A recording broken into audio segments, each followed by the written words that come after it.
Hi, everyone. Welcome back to Morning Cup. I am so honored today because I have Tiffany Davey and Craig Thorne with me. They are partners in life and business and co-founders.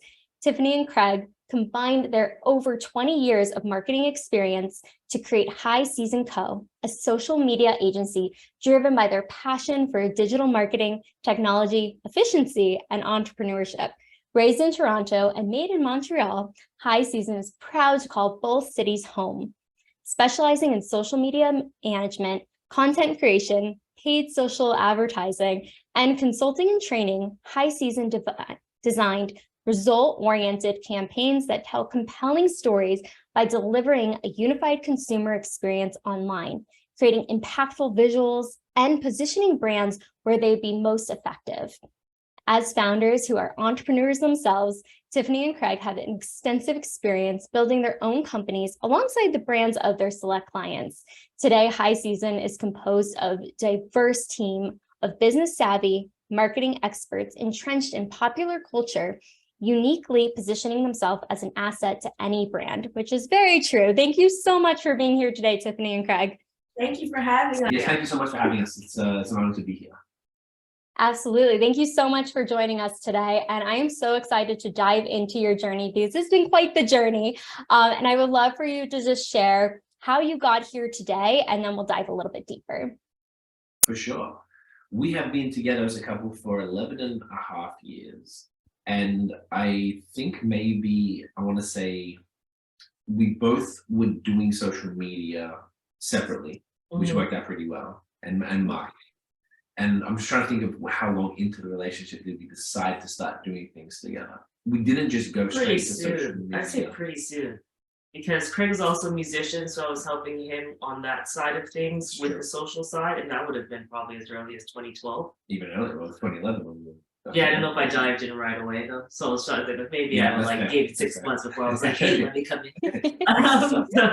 Yeah, I feel like that would have started in 2012. So our journey to starting to work together would have started pretty soon into our relationship. Yeah. And then High Season was concepted in 2014 and then launched in soft launch 2014, end of 2014, hard launch 2015, when we both quit our full-time jobs as marketers in different businesses for other people, and then came together and we're like, let's just do this ourselves and keep the money within ourselves instead of doing it for other people. And that's kind of how we launched. Yeah, we just kept it going. So it's been 7 years, over 7 years full time now.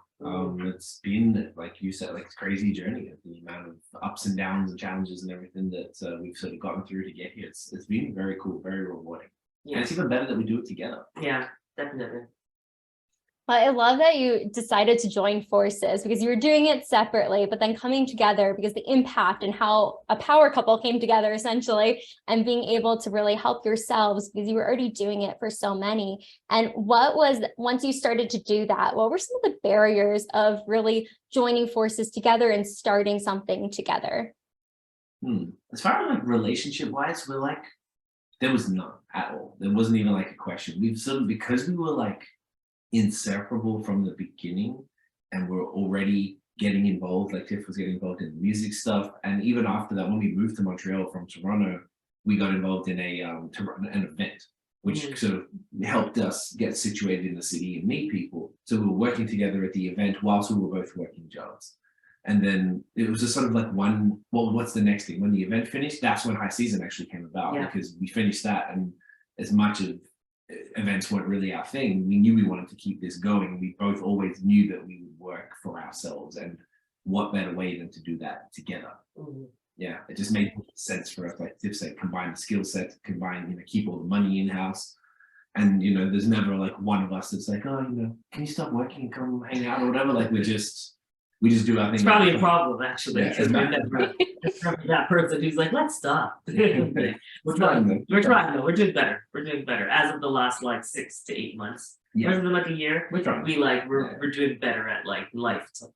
Yes. Yeah. But as far as barriers, I can't think of anything that would have stopped us from working together. There wasn't we had the same goals. We always had the same goals, so that made it really easy. Same skill sets. Yeah. Or very complementary skill sets. Yeah. Yeah. So and we have an interest in the same things, and it's this weird thing that we don't really disagree on much at all. Like we know, so even as small as we moved into a new house this summer, like furniture. I was like, yeah, we like that. We always know. We picked up, we got a puppy. We knew as soon as we saw him, that's the puppy. This is the house. This, you know, we just always agree on these type of things because we know what we want. So I think that sharing those goals, maybe, I don't know if it's really goals, it's just like there's like a synergy in what we're both into, and that made it super easy to do everything, whether it's business or just life things. So yeah, I can't think of any barriers whatsoever. Maybe we're a little, I don't know if that's a common thing, maybe we're just lucky. Yeah. But yeah. Well, I appreciate you saying that because I love that it was almost so seamless because it was so aligned. You were both so aligned with your core values, and it just made those decisions easier, and rolling with it of being able to partner together just made sense. And I love that because I think that is such a foundational piece of relationships. But speaking of relationships, what is your secret to making it work as an entrepreneur couple? I think a lot of respect and a lot of communication. I was gonna say the same thing. Really? No way. In my mind, I'm like, respect probably. Because maybe it's like we respect each other's position and like what we're both doing. And we are like so clear. It's so funny. It's like exactly how we are in the house where we have like the things that each person does. It's exactly the same way in our business in terms of the things that each person does. And then it's kind of like we both trust that each other is doing what we're supposed to do. And that's just how it happens. Yeah, and if someone has a strong opinion on something, well then if there's respect there, then you're like, well, they obviously they feel that way for a reason, so it's got to be a good reason. And we typically, like, if there's something like that's the couch, I'm like, cool, that's the couch. So now I always like it. So it's like, and same thing with business. We just talk things through. Yeah. And we never do anything without maybe discussing it or having like an agreement on something. Like we never, like I wouldn't even watch an episode of a TV show we're watching without it. That's important. That's key. That's key. But it's like, I think just having that, like, yeah, that respect and that constant communication about things. And even, you know, sometimes the communication is tough because it's busy. But like, I'll know, you know, if Tiff's on a call or if I'm on a call, usually we check in afterwards or in the afternoon and just be like, hey, how'd that go? Any updates? And, you know, just sharing different things that are happening. And sometimes it's so hectic that you forget to even give the updates, but we get to it eventually because we're always together, like basically 24 hours a day. There's always going to be a point we're going to be talking business a lot of the time, most of the time. So that it'll come up. So I just feel like really just sharing that and making sure that we're both always in the loop has made everything pretty seamless, because any relationship breakdown almost always starts with communication. I couldn't agree more. Being a former marriage and family therapist, I absolutely agree. Communication is foundational when it comes to just being on the same page and just checking in with each other. I think sometimes we get so busy in our lives, even if you're working together, but just really having that open channel. And it sounds like you guys have created that so seamlessly from the get-go, and it just continues to build. And I appreciate you sharing that. It's almost like paying attention to the little details of like some communication and checking in after calls and things like that. What has that kind of translated with social media, especially because there's so many like little details in it, but I'm curious, what's been your experience with just really working in the social media market, essentially? I just love that you said attention to details, because that's like, that's my love language. Details. I'm obsessed with the details, and in the end, like high season, one of our main pillars is that we are obsessed with the details, and that's because you really need to pay attention. That goes for everything that you're doing. That goes for the intentionality behind why you create something. That goes for even reading down to the copy that you're reading and making sure that it makes sense, but also that it's grammatically correct, and that you're doing all the small things that tie everything together in the way that it should be. And I think we made sure in our business and then in our relationship, we're always like looking at everything, we're always talking about everything, whether it be like so grandiose or larger, or even just like the really small day-to-day things we're always discussing. And we're always, I feel like, aware. Like I feel like we would have, seems not ridiculous to say, but like I feel like we're both emotionally like aware. You know, we have a good steady stream of emotional intelligence, and we carry that into like how that translates to the customer or our clients or the work that we're doing as well, to like understand them, to make sure that whatever we're doing is intentional and makes sense for them. So I feel like that is all detail oriented, whether it be concepting or like the actual physical or tangible thing that you do. Yeah. I don't even know if I have much to add. It's something that because we've done social for so long, it's sort of a lot of it, I wouldn't say second nature because it changes so much. So it's like there is actual proactive work required into staying up to date on the new changes. But I think it also comes back to sort of like discussing all of that and then making sure that our team as well is up to date, to just ensure that we're the experts, we're going to keep up to date and everything. So the historical knowledge is great, but if Instagram goes and changes something, we need to know what's up with that and make sure that we move on that. Yeah. Well, I think you both do a very good job in projecting that too, especially on YouTube, just watching all your shorts of all the updates that come, because it's overwhelming sometimes. You're like, wait, what's happening with the algorithm? I mean, I can definitely attest. I've gotten so many tips from both of you. So I just wanted to highlight that as well, because I think especially with social media, it is those like tiny little details make such a big difference. And that's translated in everything in life, especially entrepreneurship. If you're building a business, if you miss that little detail, it could explode potentially if we are not careful. It's all those like monotonous, annoying things that you need to do in the background that are so important in the end. Even just like when you think it's the exact same thing for social, something as simple as like having a link in your bio that can point to several links.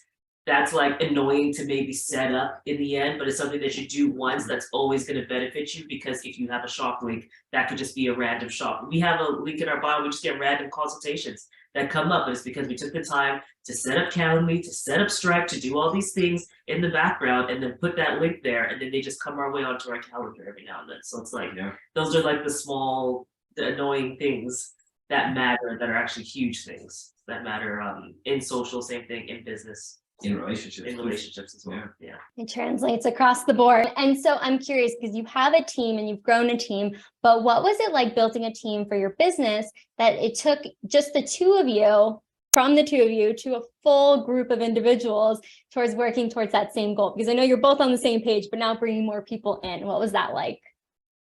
Difficult.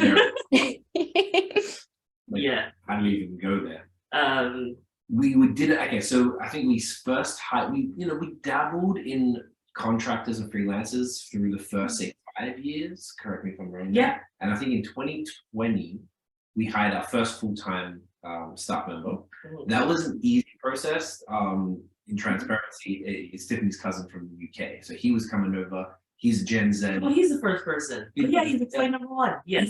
Yeah. But we never had a full-time for him. Yeah. So he told us he was going to move over and want to work for us. We're like, cool. And then he actually did. We're like, okay, now we have to get our act together, right? Mid 2020 as well, which was an interesting time to do business, and worked out perfectly. He's a great asset to the team. Not only is he just a cool guy, but he's super switched on. We're both got that Gen Z flavor, so it's really fast, and like he's really good and hacky in that way. But get around things. Yeah, it's interesting. It's very there. You can see the mindset of the Gen Z, which is awesome to see. It's very interesting to see. Yeah. But like he's very like about getting it done and solutions focused, which is what we are which is what we look for. Because he's very much like, it's not like he will bring a problem. He's like, this didn't work, so I did this. What do you think? Like it's always like that type, which we value. So he was the first one.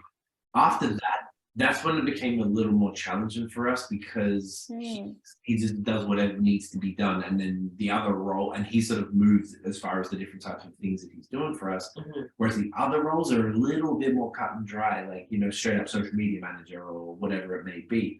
So we had a few attempts last year, just hiring online. And we did probation periods, so we had a couple of people didn't work out. Maybe there was some learnings on our side how we could have handled things better. Also on both ends, to be fair. But it was frustrating building a team, I guess, to be honest. Like, it almost felt like at times like, are we ever going to find somebody that can do this, that's good, that cares, that turns up, that communicates, that hasn't lied on, that's proactive, and like really takes ownership. Like one thing I'll say, as an employee, I always took very much ownership of what I was doing, and like treated it very much like, okay, like it's not that it's my company, but like if this is my role and this is the stuff that I'm doing, I'm going to do it and I'm doing it at 110%. And that's not what we kept finding. Yeah. So yes, we had like this bleak period where like, well, it's like, well, we're just never going to find anybody. We're just going to do the same thing for the rest of our life forever. So never be able to scale because we can't find anybody. Yes. But this year Though, changed. this year changed. Maybe Yeah. we got luckier. Like It started flowing. We started like even being more open to kind of like our credentials a little bit, which is something that Apple did. Yeah, where they were like, hey, if somebody even has Apple was we both were ex-Apple employees. That's how we met. That's how we met. And Apple was very like soft skill oriented. Like if you have enough of the skill, but you are a cultural fit, that they prioritize cultural fit over hard skills. Because they were always like, you could train someone, right? But you can't train personality, you can train skills. And we started focusing on that, and I feel like that really changed things. And we did also add some experts last year who also helped. Say our project manager, she was really great. You're right. That was last summer, so she was fantastic. So yeah, it started like flowing in with the right people, which is great. And then now we have like a good kind of waterfall of good people. Yeah, and it's great. And people that we hired, funnily enough, actually, this is perfect for this conversation. They're actually husband and wife. So they're young. They're late 20s, and they're in Miami, Florida. And one's our social media manager, and the other one is our, I guess, he's doing project management. He's doing like website stuff, helping us build out some digital products and course things that we're working on. Like it's really cool because I almost feel like it's made them. They've worked together in the past, so that's probably why we gravitated towards her when we hired her to begin with. And then when we had this other role going up, we told her, she was like, hey, like my husband could be a fit for this if that's interesting. And we thought about it. We're like, that kind of just made sense. Yeah. Because we work so well together. We already love her. And she told us that they did too. So we're like, and I feel like they're both, like we only have worked with him for a little, it's only been a few months, but I feel like it's just been a fantastic experience. Yeah. So then you have like another power team that work well together, and then it's like 4 of us doing stuff too. Like 4 of us are on a specific project working together, and we have a very good synergy for that. Yeah, it's really cool. So it's been nice to finally get something good after going through that little rough patch. I love the flow too, just hearing like another power couple on your team as well. But I love that you really spoke to like the cultural diversity as well, and like the soft skills, because you can teach like the more concrete things, but like the soft skills are not talked about as much, but those are so important. And you're right, you can't change personality at all. I was like, yes, you're correct. But being able to find what fit. And I love that you said you did have a little bit of trouble in the beginning finding what fit for you guys and the business to grow, but not like stopping there, but allowing yourself to be more open as you went through that process. Because a lot of times people get overwhelmed and are just like, okay, I'm just going to do it myself, or I'll figure it out. But you kind of stuck with it and just maneuvered in a different direction that worked for you. So I think that's beautiful. And I'm glad. I appreciate the transparency as well. Do you want to come across negative with it? Because I don't want to discourage people from doing it, but across the board, a lot of our other entrepreneur friends, and they all said, they were like, when you find someone good, you hold on to them. You feel like they want more money. You give them latch on. I actually caught up with one of my friends yesterday, who was a craft brewery owner, and he told us that maybe last year or the year before, when we were going through this, I was on the phone to him. I was like, man, this is trouble. And he was like, look, it's just standard, it's how it goes. And I told him yesterday that we've been using his anecdote as he's the one who said to whenever they need, just pay them more. Because he's like, it's going to cost you more in time and money to find someone new and to train them than it is to just, what do you need? X amount more per year? Fine. You're great. I want to keep you. Let's keep this going. And I thought that was like a really good tip. And anyone who runs a business who is hiring people, if you've got someone good, it's going to cost you less in the long run to just do what they need to make them feel happy and comfortable. That is very true, because it is difficult to find what works and meshes well with the group too. But when you do find that, you're right, like latch on, and if they want more money, whatever it is, but because in the long run, it's going to help you grow the business that you want to grow, especially if it is somebody who meshes so well and has the work ethic to do it. And you don't have to like say, oh, what's this, or micromanage or anything like that. It's more they can take it and run with it. Exactly. Definitely. So I know you've had a lot of success with your clients and all the brands you've worked with, but I would love for you to share just 1 or 2 client success stories with us if you can. Sure. Okay. Let's see. You already have one you want Not to choose? I was in sort of more, I feel like you would be, so I sort of moved more, I do a lot more of the operations stuff. Yeah, and I'm on the client side a bit more. I'm always just like privy of what I can say, which I think, and I always just think about, like, what am I allowed to talk about that's like not What do you- much of things. How about not being specific? What about just getting Meta as a client, as a true person? I'd say one thing that we did as two people running an agency, we ended up getting Meta, formerly known as Facebook, as a client, which was huge for us because, again, there were two of us, and I felt like that was a testament to the amount of work that we do. Because, again, one of our key things in our business is that we've also been able to get a ton of referrals, and that's kind of where we also ended up kind of being more in tech a little bit, because it was like we had our initial client who, like, I DM'd back in 2015 or over something called AngelList.co. They ended up being a multi-billion-dollar company. They're becoming a unicorn company 2 years ago, or just before the pandemic. But they ended up becoming a unicorn company. But like through those, the work that I did for them too, it's like they're all employees are in tech. So their employee will be like, hey, we know this great agency who does this, we know this. And then that tech employee goes somewhere and says like, oh, we worked with them too when they did this. And that's really like sprawled out a network for us. And then in the end, that took us to Meta, and being that we are social media marketers, to be a social media agency working for the company that arguably started social media was probably the largest and biggest success story for us. And we've been working with them coming up to 3 years now. We have a really great working partnership with them. And in the programs that we work in, we specifically create like content and help to level up digital marketing skills for Black and Brown communities. So that definitely resonates with us as well. So yeah, that I would say is like being able to help those in my community and then be working with the platform that is the platform has been pretty incredible. And then with them, we just run a ton of fun campaigns all the time. We just do like there's consistent social media, but also we do like one-off campaigns that we're working on. Events. Yeah, live events. A lot of fun in that area. So I'd say like that is our own like personal success story in terms of the clients that we've been able to attract and get and work for and have good relationships with. We did a summit last year that was like 3.5 hours that had like Michelle Buteau from Netflix. We were watching The Circle all the time on Netflix. She's a funny comedian. We brought her in. We had David John from Shark Tank. We had just a ton of like, we brought a ton of key leaders in to kind of motivate the business owners on how to grow. So it's like very much what we're doing for them is very much in tune with us because they're helping small business owners and creators grow, and that's our goal as well. So although we work on the client side, we built this whole other side of us, which is like, okay, maybe you can't afford to hire High Season as a full-time social media agency working for you, but we'll give our time in terms of like either free trainings on YouTube, or we'll do these consults with you that are much better priced and much more manageable. So that also kind of steered us in that direction because of YouTube too. So YouTube, I would say, is the other success that we've had. Yeah, and that's not, again, it's a client thing, but we consider it a High Season success because it took us a while to get over my fears of camera. I was like, has nothing to do with you. It was totally me. You could never tell. My fears on camera. So it took us a while to get started, but we finally did. And like we ended up building like this incredible community. Like I know people can be on YouTube forever. It takes a long time to grow.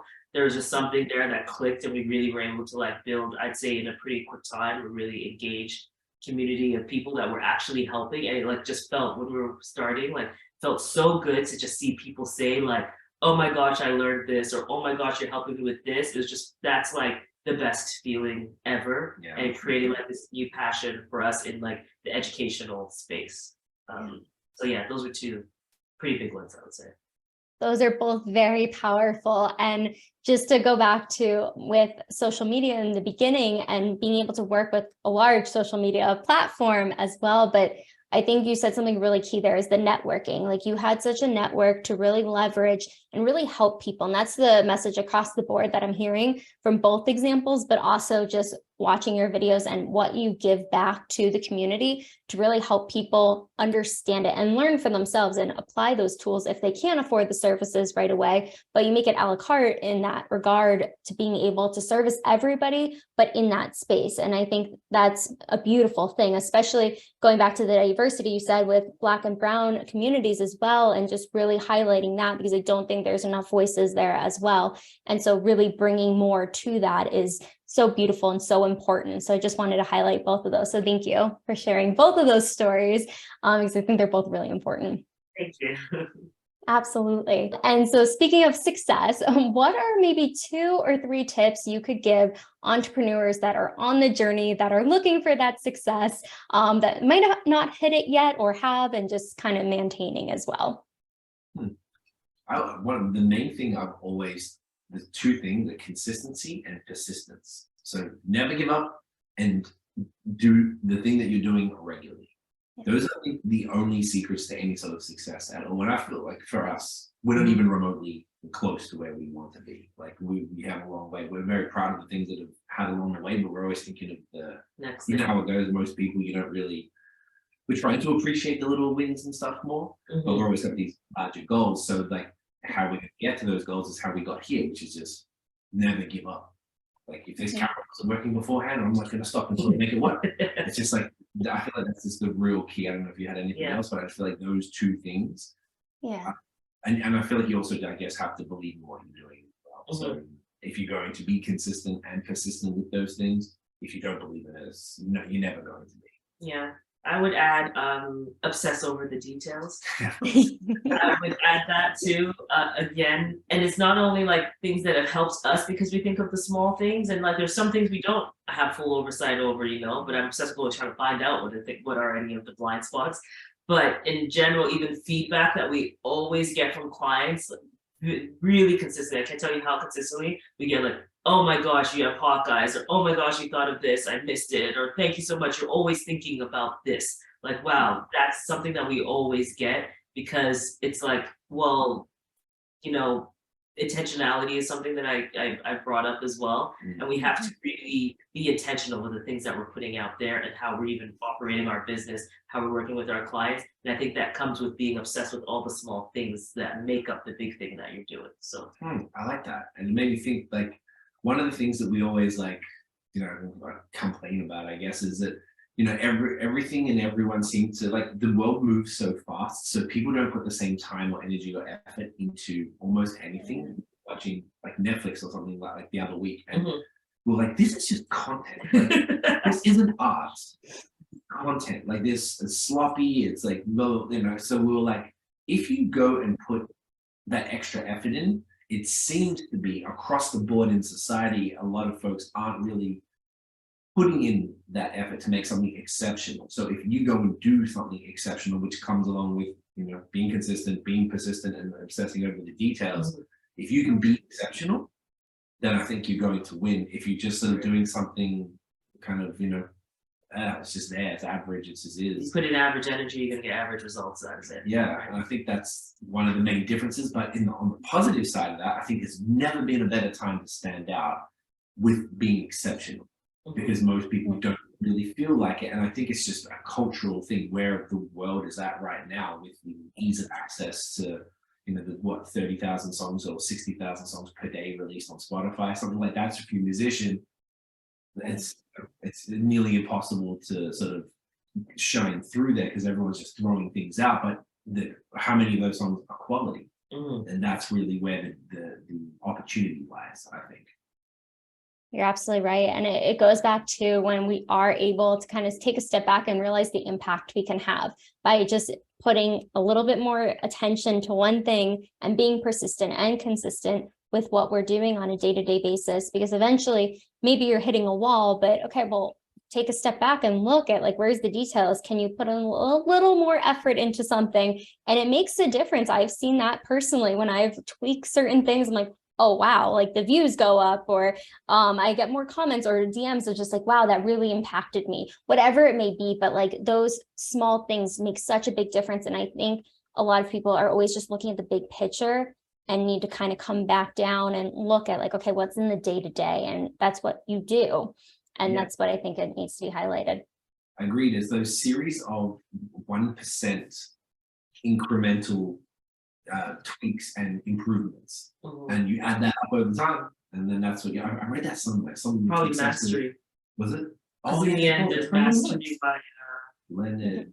yeah, it's a really great book called Mastery. You need to remember the author, but it's like in favor of moving slowly and doing all the small things and refining your skills versus like just, you know, going in fully and like messing up because you're rushing. Yes, and but also not putting that too much pressure on yourself, then going from 20% to 80%. Yeah. It's like you go to 20 to 21%. Exactly. Like, tweak it, like you said. You noticed, I bet you those small improvements you made on your YouTube channel were very minor, but they make a difference. And it's like it becomes manageable and approachable. Otherwise, it's sort of this big overwhelming thing. I can't go from here to here with the amount of experience or money or time I have. So if you just do 1% at a time and just build on that, I think that's really how the main way that people are going to sort of get to it. Yeah. It takes the pressure off, like you're saying. It's not as overwhelming if you see it's like just a 10% or 20% versus like 80%, and those jumps. It's great. Sometimes we can take those, but it's also what we're doing day to day. It's how we're doing things as well. I just read something the other day, a quote. It's like, it's not what we're doing every day, it's how we're doing it, because that's going to show up in every aspect. Just like in the beginning, what we were talking about with relationships and business and just our everyday life too. It's really focusing in on that. I've been so enjoying this conversation with the both of you, but we're going to jump into the rapid fire questions if you're ready for them. Yeah, let's go. Okay, the first question is, who is your hero? Wow. The person who comes to mind, I can't say it anymore because he's problematic now. Okay. Oh, stop. You're so cute. Yeah, he is problematic now. Yeah. But long you live, die a hero or live long enough to become a villain, they say.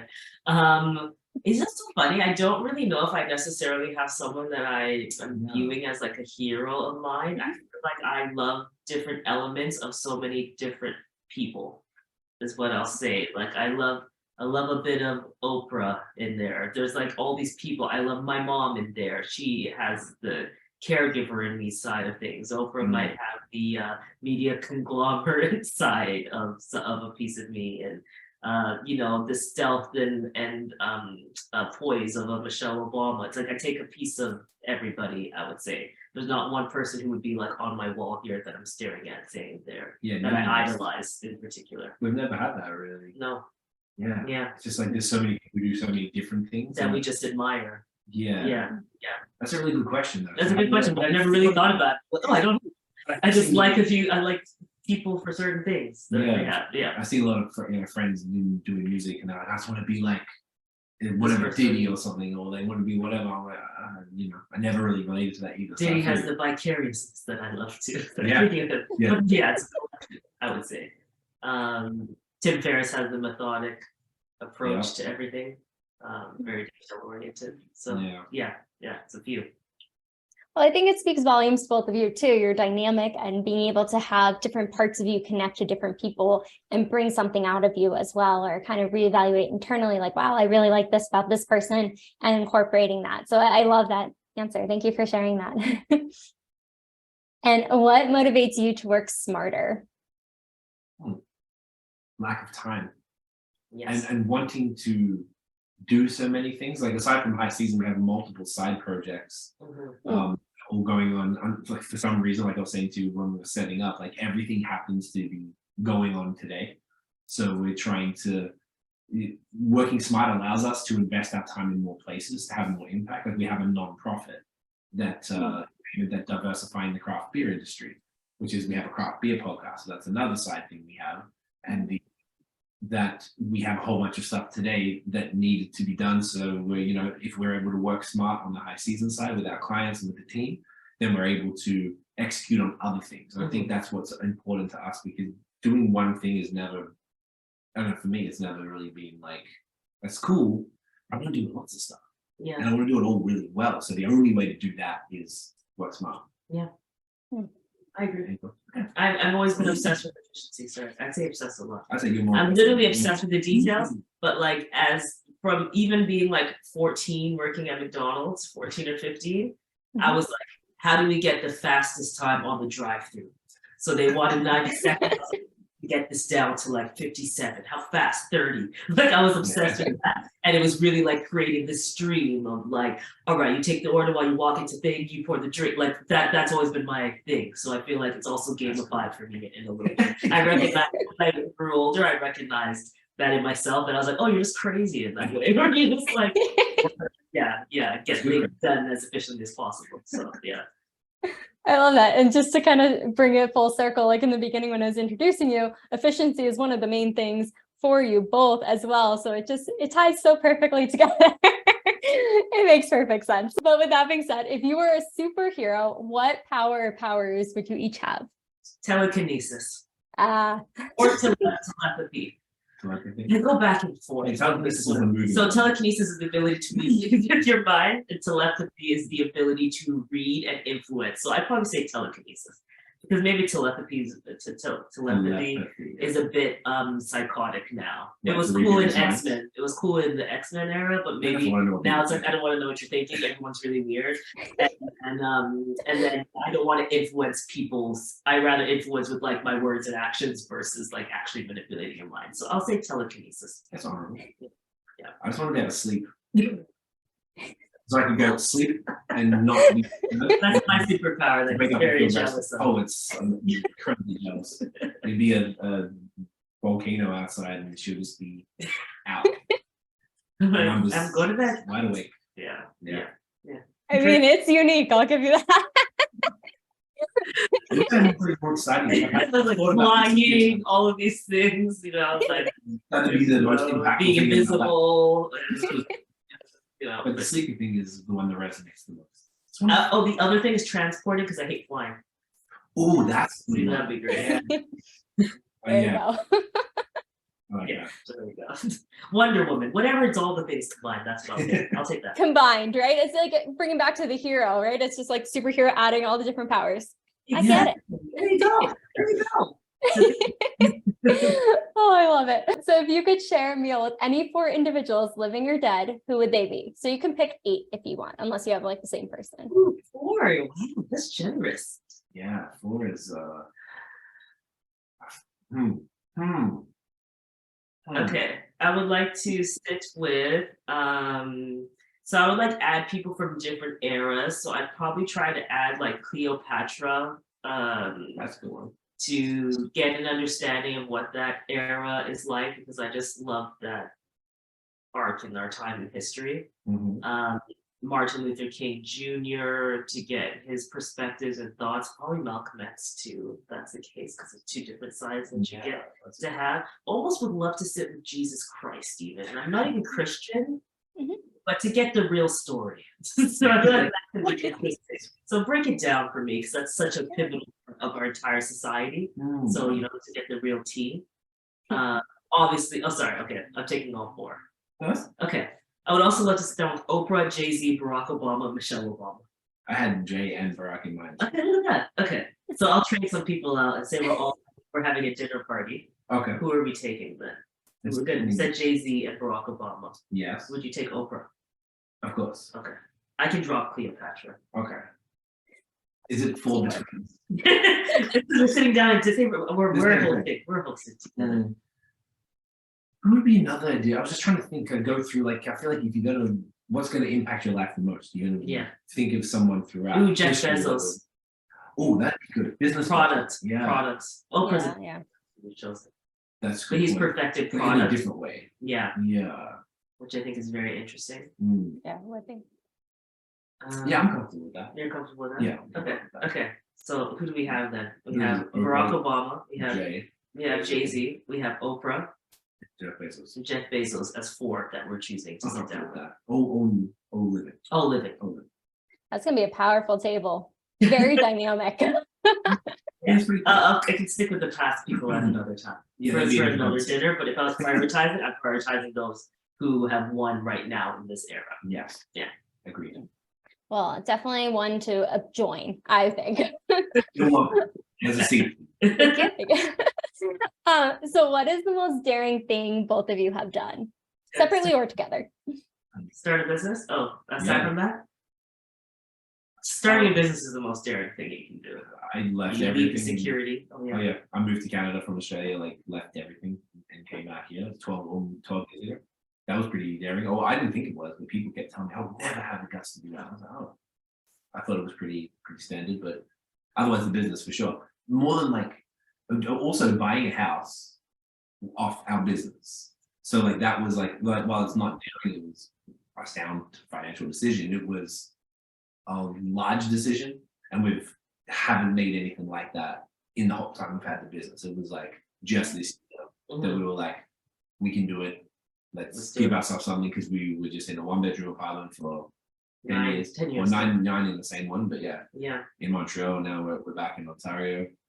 That was pretty daring, because And it's a large undertaking, and I feel like it was the largest like manifestation or actualization there you go.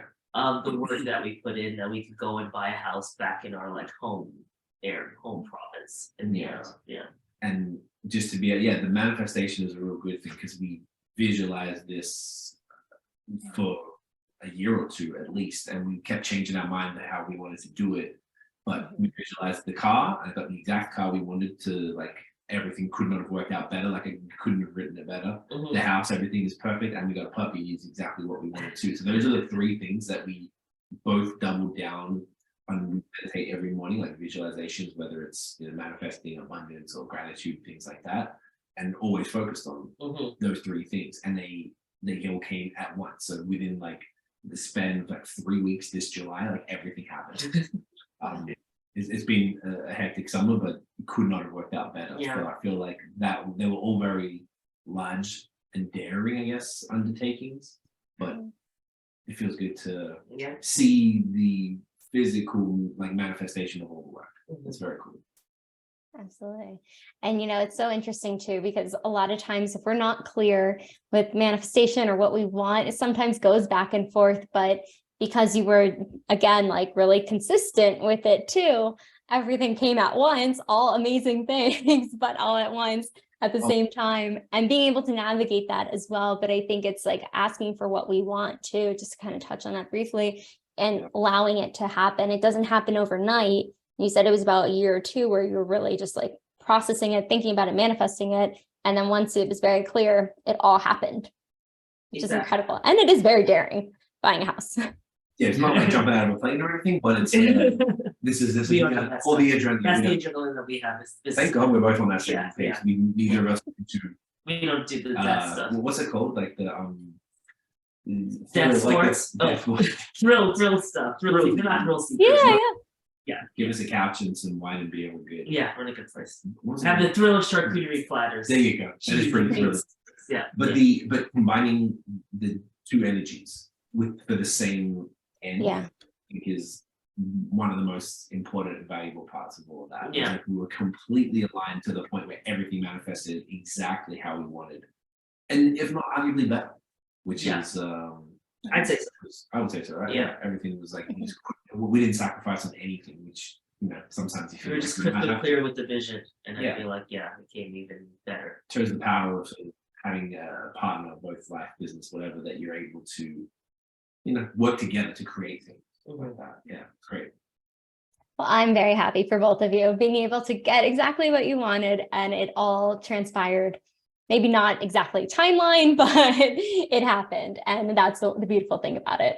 And I think it's very daring to start a business, but also as entrepreneurs buying a house, it's a lot different than if you have a W-2 too. And I don't think a lot of people understand that. So that's why I wanted to just highlight that too, if people don't know that.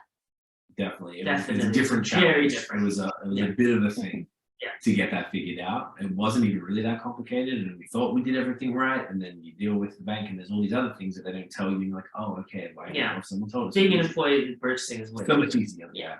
So there were a lot of challenges, but I feel like the learnings from those, we'll be able to apply that to the next one, and so on and so forth. So it all happened for a reason. Yes, exactly. And so I might know the answer to this question, but I'm going to ask it anyway. What is the phone app that you use the most? You're on Instagram? I say Reddit, right? Because I'm posting the most there. Oh, I don't really post publish.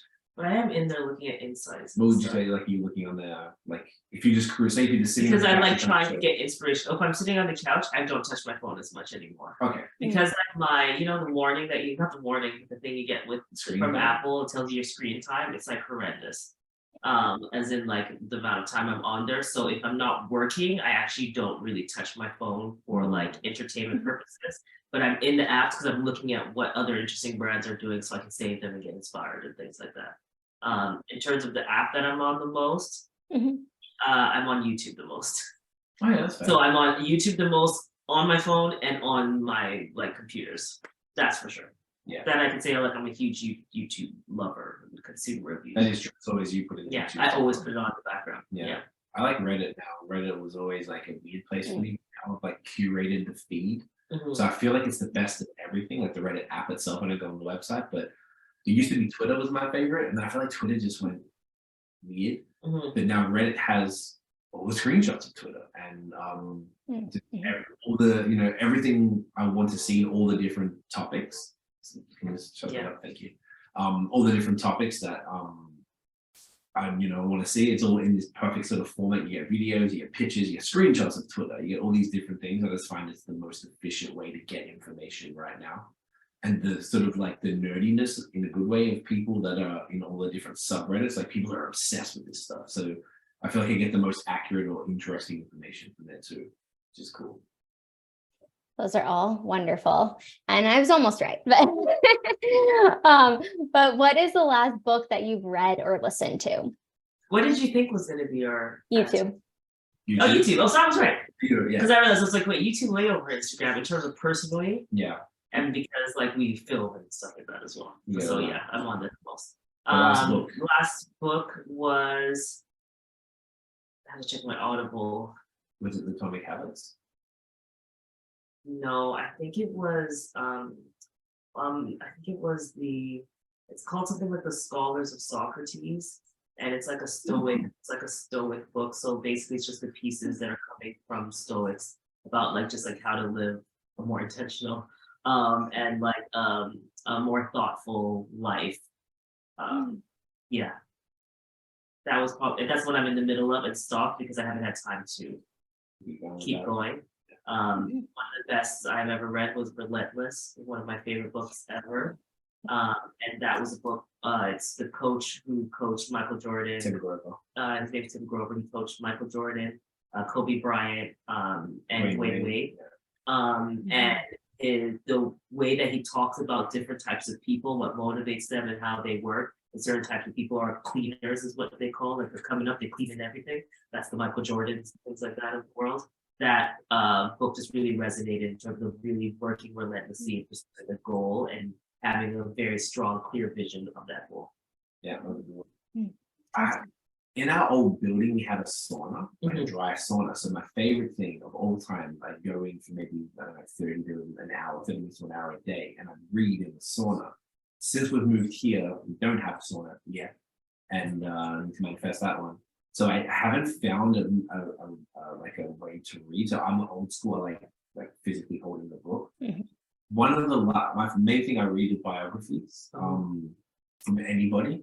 One of the last ones I read, I can't remember the exact last book, but one of the last biographies I loved was Mariah Carey one. It's fascinating. I was like hearing people's like journeys, I guess, people who are successful and how they got there. And it's always interesting, like how they overcome stuff. Obviously, they skip over a lot, but like it's always fascinating to get into all of that and sort of like try and take the lessons that they learn and see how can we apply that. Yeah, got something that seems almost like out of reach to us. You might be like, oh, that's how they do that. Okay, so then we need to sort of look at things a little bit differently. Thank you for sharing both of those, or all three actually. And I do agree, like having somebody's journey and learning from them, but also just people that have come before us, like with Relentless, and just hearing the stories too of how people overcome things and being able to apply that to your life. So we don't make the same mistake, or we can learn very quickly and have more time. Exactly. All great reads. And so if you were to have a movie about your life thus far, who would play each of you? Yeah. I don't even know actors anymore, like actors and actresses anymore. Yeah, that's a good I question. was like, who would play I'm trying who? to think. Is it more like someone who physically resembles you, or just maybe someone you think is cool, or a funny answer, or all the above? Any of the above. So if you were just like your story, your journey, if they were to play you, who would play you? So I guess we watch TV shows, not movies. Yeah, we're big on series. They're all actors, and I was just like, who's even around? I was I was like, trying to say something funny, like Brad Pitt. this is like Brad Pitt, Wow. George Clooney. Yeah. And they do something like late 50s and stuff, so I probably would watch it. I don't know. I feel like they could play you. You know, like Almost. who's cool? Yeah, who is cool? I see we're not movie buffs. Yeah. Or What do people usually say? like who's out there? I Do think people who's out usually there. go with like someone who's supposed to look like them, or just maybe someone they're a fan of? I And think Bassett. Yeah. I'm just putting up love her. So yeah, she's fantastic. kind of not going to be playing me in real time. It's probably going to be a bit weird, Right. but you know, But that's still. her out there. I like that. Yeah, there you go. There you go. What's that dude? Is it Bradley Cooper? I'm just trying to think of a dude that's like kind of ish my age that maybe Bradley Cooper's people cool. find attractive. Ryan Makes Reynolds? you go, oh, yeah, he's cool. Yeah, he's funny. Even though I look at him like him, he's a Who is gorgeous that? man. Canadian represent. Yes, Matt Cooper. Yeah, yeah. There you go. There you go. Perfect. Thank you for sharing. So what is your favorite family recipe, whether it's traditional or you just love making it together? Oh, we don't make it, but anything my mom makes. His mom's downstairs right now. Right, and I can smell that Yeah. she's making like fritters, which are like this like almost dumpling, not dumpling. It's like fried bread. It has like saltfish in it or codfish, and then like green onion and stuff. She's making that. My favorite would be ackee and saltfish. So ackee is from Jamaica. It's a fruit, and it's this beautiful blossomed yellow fruit and it has saltfish, tomatoes, oils, and you have it with fried dumpling. And you have it with avocado and plantain. In Jamaica, the avocados are like this big and have a sweetness to them. They're so amazing. They're so perfect. Like you could just scoop it. It's so nice. Like smoothly and like spread it on stuff. It's perfect. So yes, that would be my coffee and saltfish. I would That say sounds delicious. the oxtail recipes that also this mom makes. I grew up when we first got together. There's like these growing up, there's no Jamaicans in Australia. Like there's no real Caribbean representation. So I never had Jamaican food. I knew reggae music, but that was it. So I was super excited to like once I came over here. Toronto has the biggest population of Jamaicans outside of Jamaica. Is that correct, or is it London?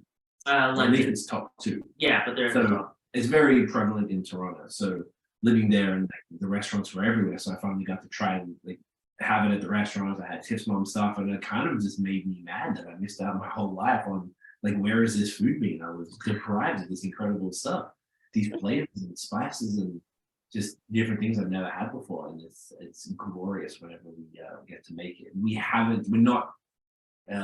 have the like. It's not really our thing to cook like that. Yeah, we don't do hectic cooking. We'll probably eventually, but like with time constraints, like we're pretty much like let's get the air fryer and make something cool. Yes, air fryers are best. It's not an instant pot. It's live. Made a nice chili in there the other day. But you know, it's efficient. Yeah. So that's why we're kind of going with efficiency in the cooking. So, but eventually, if Jamaican food is not efficient, it is slow. It's very methodic. It's very like things go in at certain times and all of that stuff, which is why it's so good. They're paying attention to the details of the ingredients and the things. There you go. Well, you guys can be the food testers, you know? Love it. That all works. So they all sound really delicious. So if you had to describe yourself as an animal personality type, what animal would you be? That's a good one too. Like animal bird. I would say like a leopard, someone in the cat family. Yeah, I see that. That's where I would definitely see myself. Because cats, it can be like kind of like by themselves, like super like, hey, I just want to chill by myself and do my thing. Then they'll come in, but I feel like they're very independent, which I love. So I'm going with that. And intelligent. Yeah, that's true. Yeah, that's it. Oh, thank you. I'm trying to think because I immediately thought about Doug. It's like, I'm not. He's way too. He's a puppy. He's a puppy. Yeah. I like the cat thing, like the big cats are kind of. I don't want to copy them because they're like sleek. Yeah, but they're like chill. Yeah. Because I like I don't know. I might Cat have to vibe. copy. How many one did you say? You didn't say which one. I didn't say it. I just said cat, big cat vibes. So Like a yeah, jaguar. I'll take. Oh, I was gonna just say jaguar because they're sleek and black, and I'm real Oh, black that's all the time. okay. Yeah, okay. You could be a lion. Okay, lion, sure. Why? Why? This is just the same thing, but you know, But like be area. here, Yeah, okay, area. great. Let's run with that. Lion. Love it. Well, Yeah, we Lion. figure it out as we go. Yeah, yeah. yeah. What is your favorite way to spend a day off? So if you do have some time away from clients, how are you spending that? Ooh, haven't had that, but Maybe around the try holidays. weekends. You try Around the holidays. Oh, Saturdays would be better. Yeah, Saturdays would be better. I probably speak for both of us Yeah. in that we like to go brunch is something like going out to eat is always great. We have not as much, we've never really been dinner people as much as brunch. I don't know why we love brunch. Mhm, And coffee, like third wave coffee is a big passion mhm. of ours. If you went for a walk, so if you had like a third wave coffee in hand, you had brunch, got a coffee to go, you're walking Yeah, and the sun is shining, Yeah. and then you're have your puppy there, and then Yeah. you're walking in that. That's a beautiful time. Then we would get charcuterie, so cheese, meats, and all Yeah. that fun stuff. Yeah. Then we go home, right? Mhm. Spread all that beautiful stuff out. Let's go. Get some fine wines and Mhm. craft beer. Yeah, yeah. And then put on something really good. So like a really good, Maybe like stand-up special. yeah, like a good special or good like, you know, one of those like make you think type movies we always like. We like the movies where you have to go to YouTube after and put explained in the title. Yes. So you're just like, did we get that right? And what's happening here and here? And then you have to go type and explain. So we did that. So we like that type of vibe, and then like a nice dinner that we order from somewhere that's like local. Mm. Yeah. Noted. That's Sounds like a perfect day. Right, Very relaxing. so that's the That's Saturday. money. Yeah. Yes. And so what is something an outsider wouldn't know about your industry? How not easy it is in Yeah. the end. So I think people think about social media, I think you're just posting, and you're not just posting. Posting is like the easiest step of the That's the entire final process. step, yeah. Yeah, and it's like I was gonna say final, but then I was like, about community insights management. and insights. Okay, yeah, true. Because there's so much data analysis, there's so many elements to, and that data analysis what it even informs your other posts. So I think people look at social as in like, you just take a picture, you take some text and you put it out there or whatever. And it's like, no, it's a lot of work. It's why we're able to build an agency, because there's so much work and thought and that goes into the process of creating and ideating and publishing and all of that stuff. So Yeah, definitely. I think there was always like, because I've been doing social since 2007. So I was doing like back when Twitter, before it even had a camera, you had to use an app called Yeah. Twitter. Working for a movie distributor, and I had Ashton Kutcher for that movie Killers, and I had to like do twit pics on the red carpet. This is before then. So I've been doing it from time, and the lack of understanding of like, you know, corporations never really got the value of it. And I feel like only really over the last 2 years did it kind of click a lot more, but I still see a little bit of resistance to it. So I feel like people don't really understand. That's the main thing, is like, they just think it's this thing, like it's on Instagram, whatever, like it's not a big deal, but it really is. It's one of the primary marketing channels for a lot of businesses. And once again, when every other form of marketing was taken away in the last 2 years, or at least for a part of it, what was left? And that was where brands had to rely on to get sales, to continue to spread the message and to let people know what they were doing. There's no more buy traffic. There was no events, really, no events, none of that stuff that were really sort of spreading the word. So I feel like that maybe a lot of people still to this day don't really understand like just how impactful it is and how long it's sort of been around. And it's been impactful for many, many years, but it's, you know, it still gets sort of overlooked by some, like whether it's like diminutive, where people are like, that's just posting, or whether it's just not understanding the impact it has on the bottom line of the company. Right. Well, thank you for sharing that. And now people know what you do, but also where can they find you so they can utilize all the great services you have? So they can find us everywhere at High Season Co, because consistent handles are key. Yes. So highseasonco.com, on social everywhere at High Season Co. Yeah, and you can check us out. So Instagram and YouTube are probably our main channels where you find us the most. We release videos very frequently on YouTube, is what we're trying again. We're weekly again. Yeah, You know, back to the weekly. it. We were letting like all the campaigns and all the work get in the way, but we're like really making sure now to be consistent. So we're dropping videos weekly on YouTube, and then you can add us on Instagram, DM us, chat us up. We're always around. Send us an email. Always available to chat. Awesome.